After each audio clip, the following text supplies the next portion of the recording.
Assalamualaikum warahmatullahi wabarakatuh. Saya Firda Nur Aini Habibah,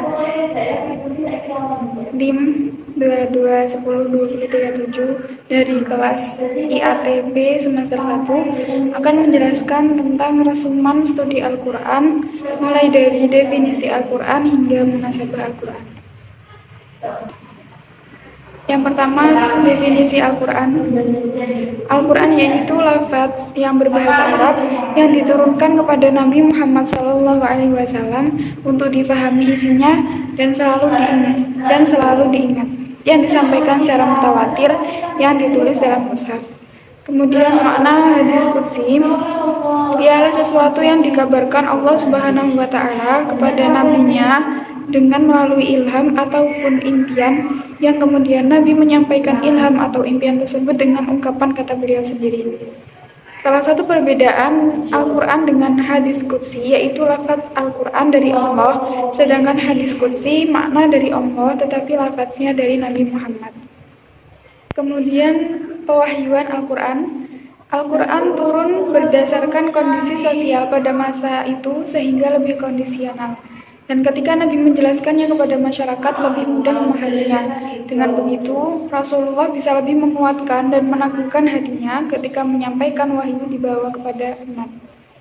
Menghadapi sikap mereka yang tidak semua bisa menerima wahyu yang disampaikan Nabi Muhammad, beliau ditantang oleh orang-orang yang berhati batu, berperangai kasar, keras kepala, dan mereka senantiasa melemparkan berbagai macam gangguan dan ancaman.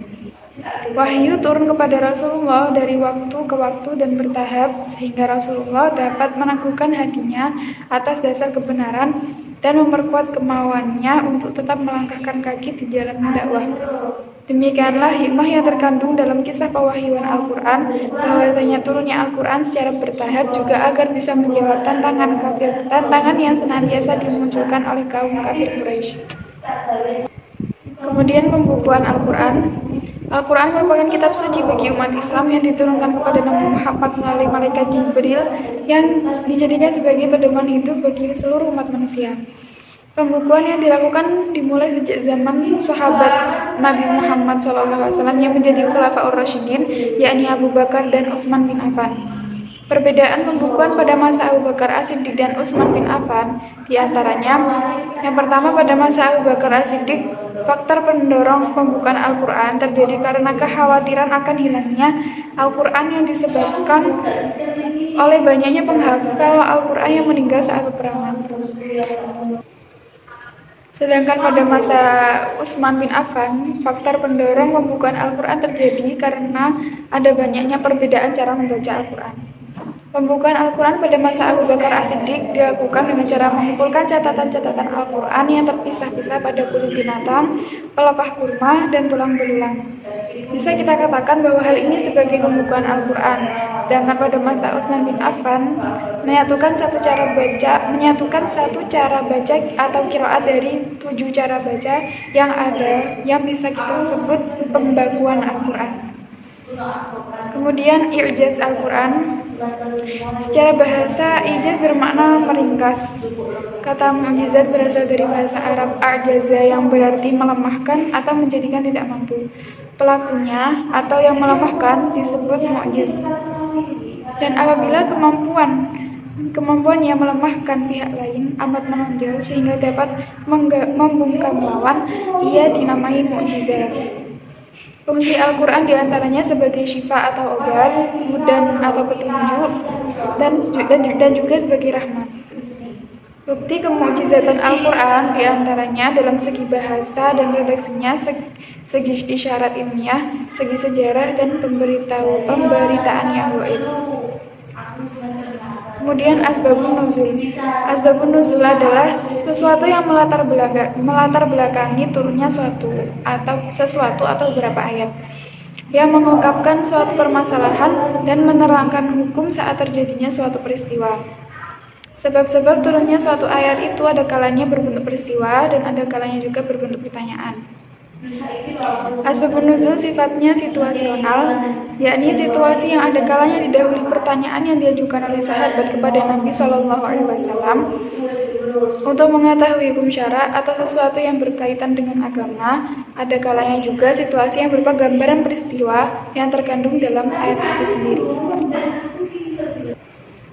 Kemudian yang terakhir, munasabah Al-Quran. Ilmu munasabah adalah studi tentang korelasi dalam suatu ayat atau antar ayat pada beberapa ayat atau antar surah dalam Al-Quran. Ada beberapa cara mengetahui munasabah, yaitu harus memperhatikan tujuan pembahasan suatu surah, uraian ayat yang sesuai dengan tujuan yang dibahas dalam surah, menentukan tingkatan uraian tersebut atau klasifikasi, dan berhati-hati dalam menarik simpulan relevansinya agar tidak dianggap liar dan berlebihan. Dalam dunia pendidikan, tahapan-tahapan ini merupakan rangkaian yang harus diperhatikan dengan baik agar maksud dan tujuan pembelajaran sesuai dengan harapan yang diinginkan.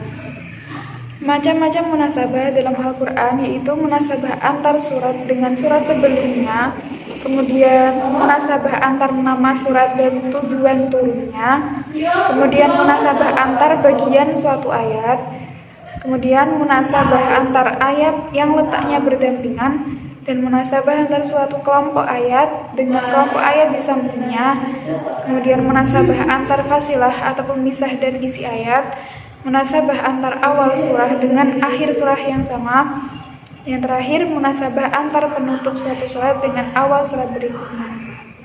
Dengan mempelajari munasabah akan dapat membantu seseorang dalam menafsirkan ayat-ayat Al-Quran secara lebih tepat dan akurat setelah diketahui hubungan atau interkoneksi antara suatu kalimat atau ayat dengan kalimat atau ayat yang lain sebagai satu kesatuan yang terintegrasi dengan sangat baik. Demikian penjelasan rangkuman dari studi Quran, mulai dari pembahasan definisi Al-Quran hingga munasabah Al-Quran. Kurang lebihnya saya mohon maaf. Wassalamualaikum warahmatullahi wabarakatuh.